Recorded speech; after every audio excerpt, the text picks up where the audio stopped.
In a number of spiritual paths, your deeper questions might find answers in a session in the pastor's study. You're looking for something more, so let's offer you something different.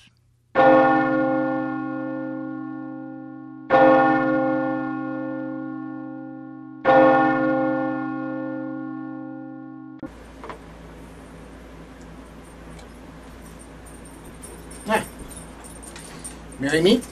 Blessed be. Welcome to yet another session in a very different pastor's study. And yes, we're back in the study. I'm wearing my regular clothes. Then Yingling and Veronica are in here for a visit. That was Yingling that you just heard jingling, and here's Veronica. You want to say hi to the people, honey? You want to say hi to the people? Well, come on up. See? Here's Veronica, and here's Yingling. I sometimes call them Fred and Ethel. And there's probably somebody who's asking what the dogs are doing there. Hey, they're family. And somebody was asking, what was I doing in a robe, white robe last week instead of the black one? And somebody asking, what was I doing with the black robe in the first place? I'm not saying that that's you. No. But somebody.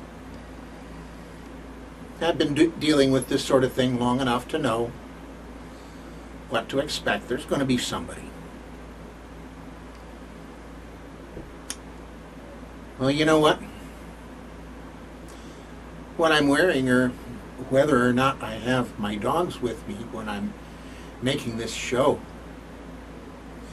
isn't what this show is all about. No, it's what I've found that I'd like to share with you.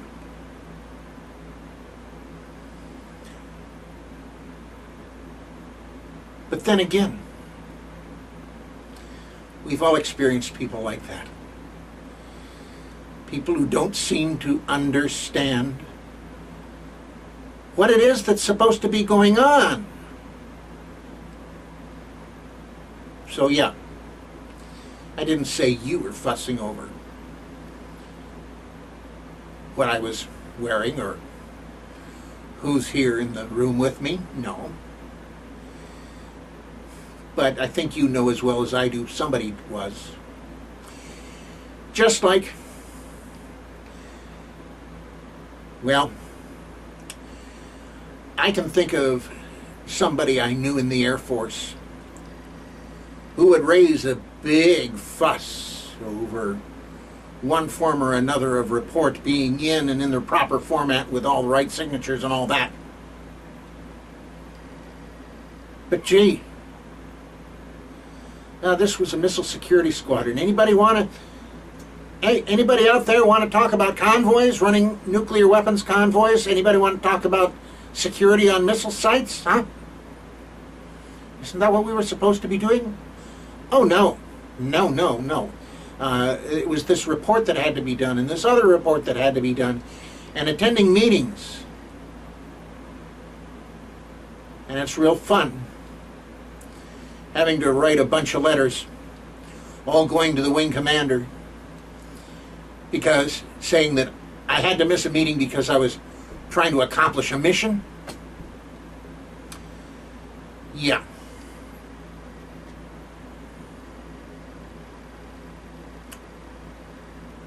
And we have that kind of people in the business world and in the world of religion and spirituality. Let me give you an example, what I consider to be an example, the most obvious example. No, hold it. Let's back up. What is it that I'm talking about? One word. Focus. What is it that we're supposed to be about? Focus, focus, focus.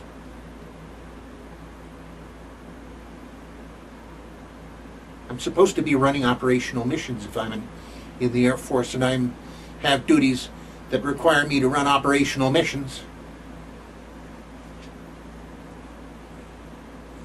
We'll do the reports when the operational missions are done.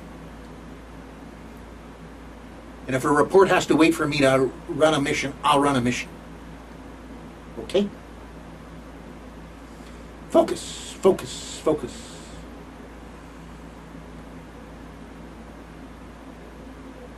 A very nice charity event at Ellsworth Air Force Base was Miss Warmheart. But once again, I had to miss a Miss Warmheart meeting because of something that I had to do in regards to an operational mission. At one time, I attended a lecture by a business administration professor from the University of California at Berkeley, who also happened to be an Israeli reserve general. And he had some interesting stories from the 1967 war and the 1972 war, how things got done, and they all focused on one thing. Focus on one question. What is this thing that we are here supposed to do? What is this thing that we are supposed to do here?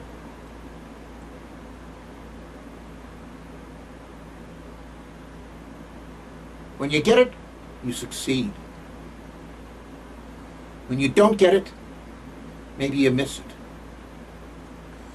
In spirituality, I can tell you of an example that you have seen. You have seen it, doubtlessly, if you have lived anywhere in the Americas or Europe or Australia. You may have missed it if you live in certain parts of Asia. But just about anywhere else, I can guarantee you've seen it.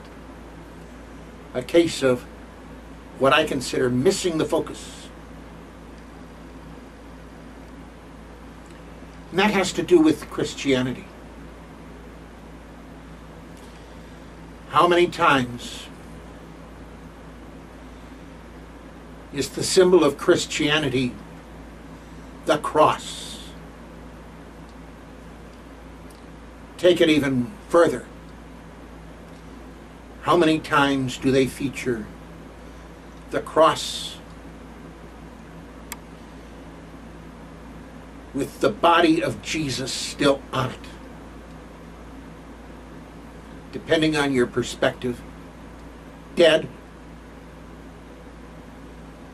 or in agony on the way to being dead.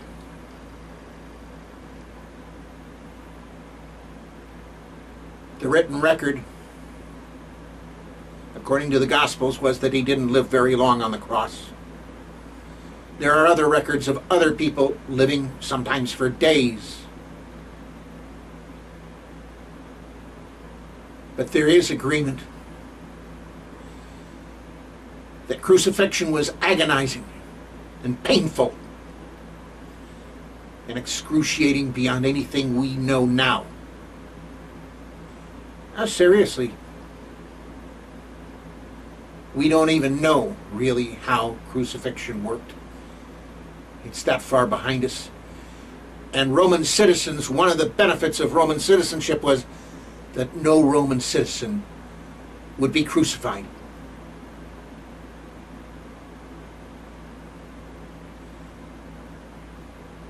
Now, it seems to me their focus might well be, Yeshua did say that with one exception, all sins and blasphemies will be forgiven.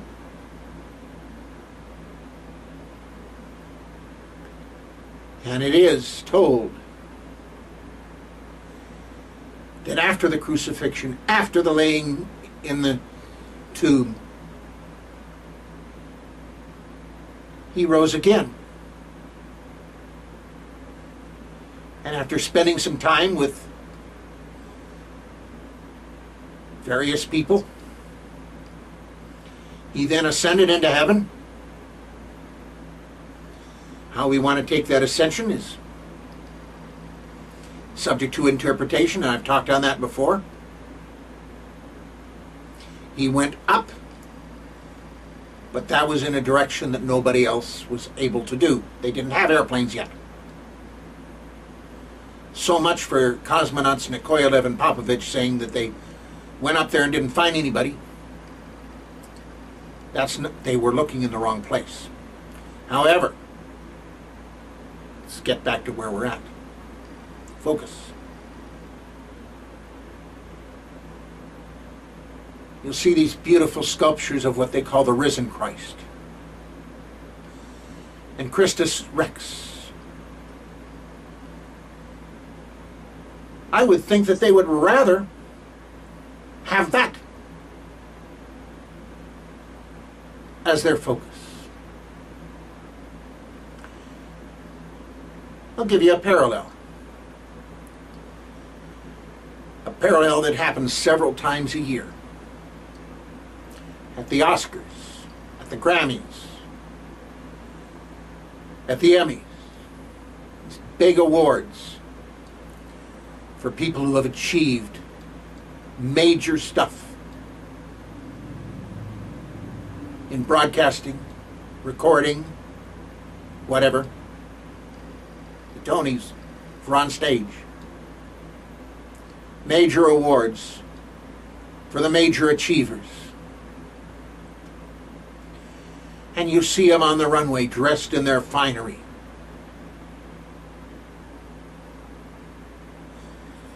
Well, now let me just take one example, and I'm not intending on picking on Oprah Winfrey, but it's one person I can name that just about every one of you, no matter where you live, you know who Oprah Winfrey is. And you've seen how beautiful she can be dressed at one of those award ceremonies. But you know, it may not have been terribly long before then that she was relaxing in something more informal. Maybe it wasn't that long ago that she was working in her garden and maybe getting dirty. And she had to transform herself into this beautiful lady that we see going down the red carpet. Well, that involves soap and towels and a trip to the bathroom and a few other things. We don't see any renditions of that. We may occasionally see a picture taken by a neighbor or a nosy news photographer of somebody we know well working in the garden or something like that, but no. What we focus on is this beautiful person arriving to see if they've won an award. That's the focus.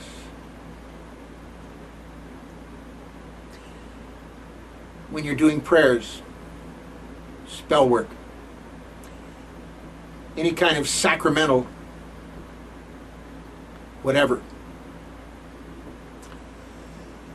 the one focus that's in everybody's advice is focus on the results.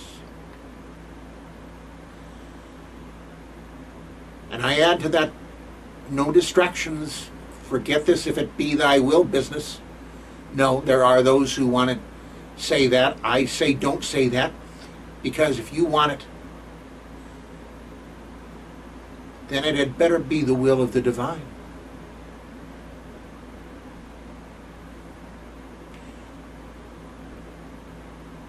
So, Focus.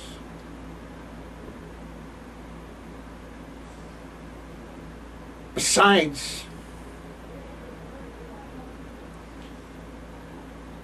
last week I asked, got guts? This week I asked, got focus? Because your focus is a good portion of your will. It's a very good point of it. Your will has many components, but the first one, probably the most important one, is your focus. Got focus? I mightn't. Blessed be.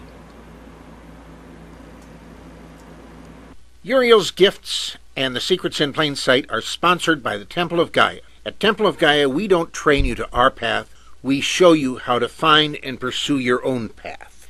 Above all, we tried to provide a great place to come together and to share. We're located in Collingdale, Pennsylvania, just outside of Philadelphia, and wherever cyberspace can be reached. To learn more, visit our website at templeofgaiainc.org or our meeting place in cyberspace at templeofgaia.ning.com. Thank you for coming. Feel free to return at any time. We intend to always have something for you here. Blessed be.